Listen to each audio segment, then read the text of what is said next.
Welcome back to the Per Report. People bereaved by suicide lack government support, which can lead to more painful challenges in their grieving process.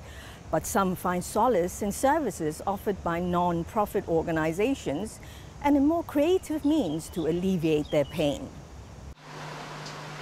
63-year-old Lee Kwang-hing has been writing letters on a blog to his daughter Lee Ching every day for the last 6 years.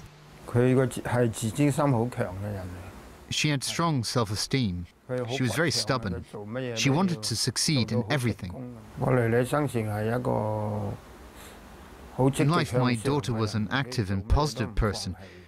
She never gave up. Even though she was deaf, she always came first in her class or in her form in secondary school.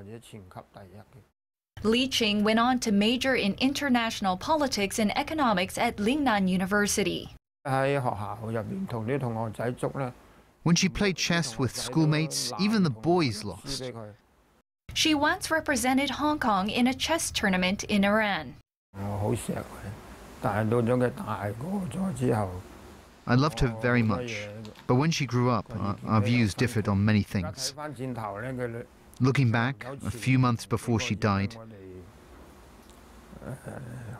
maybe we both suffered from depression.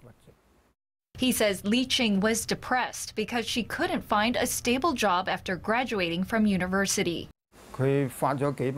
She sent hundreds of letters, but failed to get a job she liked.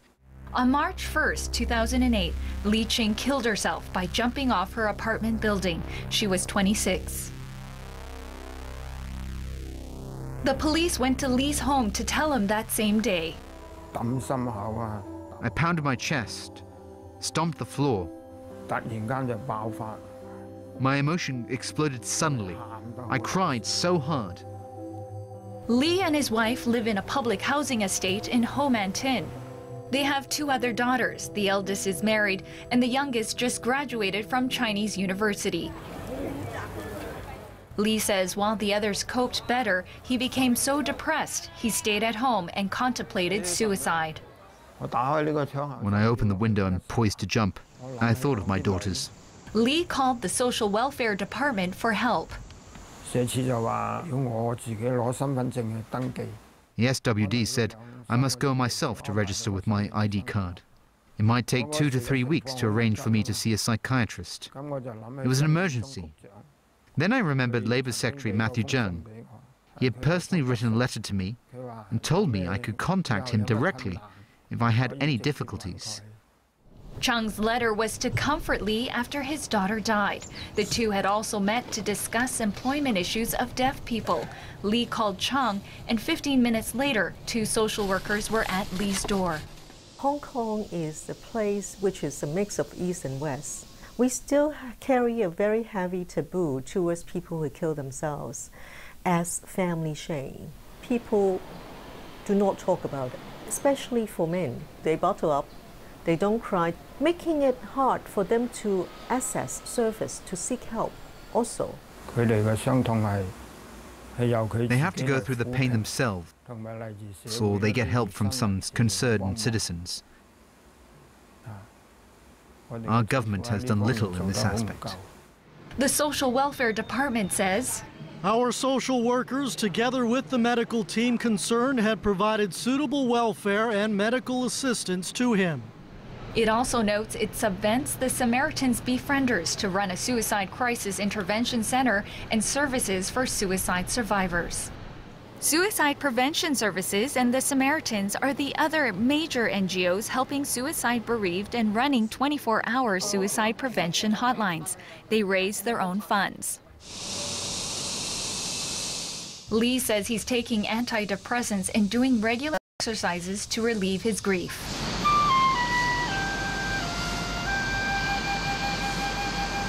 Lee also seeks comfort in music. I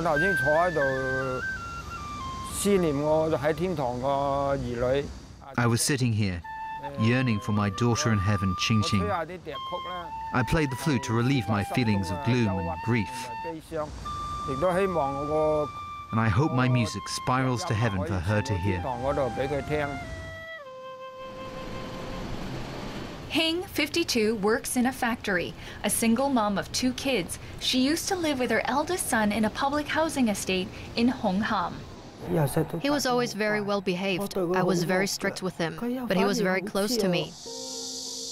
Her son Sean worked in the stockroom of a machinery factory.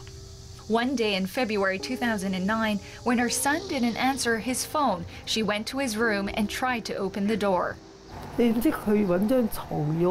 had blocked the door with his bed.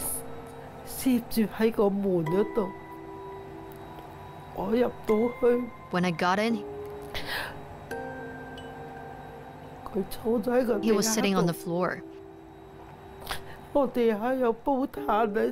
There was a bowl of charcoal. I kept calling him, but he didn't reply. Her son had killed himself by inhaling charcoal fumes. He was 28. Often, the suicide happened at home. So the first one who discovered the suicide is the family members. That scene will not be erased easily in their mind, and it can become a very traumatized experience. The scene just pops up in my mind. You will feel like you've gone back to that moment. Hing says she doesn't know why her son killed himself and avoids talking about his suicide. So I couldn't heal because I hid everything in my heart, accumulating many things. For 22 months, I didn't really sleep. And she drank every night. Her social worker asked her to see a psychiatrist. She was diagnosed and prescribed meds for depression. Eventually, she contacted Suicide Prevention Services and joined its support group for suicide bereaved. I'm much happier. We talk with many like-minded people and mutually sympathize. Hing hopes the government will do more to help suicide bereaved family members. Too few people know about this support service. It took me almost 2 years to find one which can truly and properly help me out of my predicament. It is so difficult to reach out to the suicide survivors because they may not know the service, or they some of our kind are low income class. They may not have so much information about the social service, and reason is the stigma. In April, Suicide Prevention Services set up a referral system at public mortuaries to reach suicide survivors who might be reluctant to seek counseling due to stigma. We've got around 6 to 7 cases per month, but after the collaboration with public mortuaries, we've got around 30 new cases in a month. Over the last 6 years, SPS has helped 600 cases of suicide bereaved. It also handles over 3,000 calls per month through its 24-hour suicide prevention hotline. 86% of them feel better, and they can find another solution to face their problem, and they think the hotline can help them to release their emotion. Hing says she's off medication now, but still has regular checkups with the doctor. She says she's preoccupied with her daughter's kids. But she can't let go of one thing. Hing has kept her son's phone number. Sometimes I call him and leave him a message or talk to him. I hope he can say something back to me on the phone. I know it's just a thought, but I feel comforted by it.